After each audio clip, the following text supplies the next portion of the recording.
Nanded education सोसायटीच्या science महाविद्यालयाने यावर्षी देखील इयत्ता 12वीच्या परीक्षेत आपली यशाची परंपरा कायम ठेवली आहे। सायन्स महाविद्यालयातील इयत्ता 12वीचा निकाल 93.86% लागलाय। यात विशेष प्रावीण्यासह 15 विद्यार्थी उत्तीर्ण झालेत, तर प्रथम श्रेणीत 90 विद्यार्थ्यांनी आपले स्थान अधोरेखित केले आहे। तर सायन्स महाविद्यालयातून दमाम चांदणी या विद्यार्थिनीने 87.33% गुण घेऊन महाविद्यालयातून प्रथम येण्याचा मान मिळवला।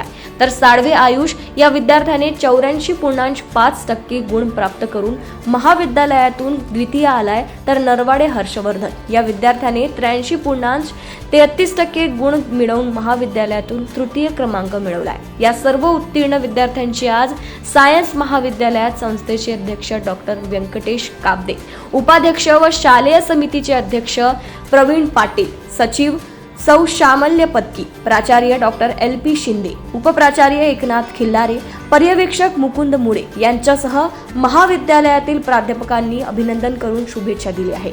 कुठलीही खासगी शिकवणी न लावता महाविद्यालयात शिकवलेल्या शिकवणीच्या जोरावर दमाम चांदणी या विद्यार्थिनीने महाविद्यालयातून प्रथम येण्याचा मान मिळवलाय।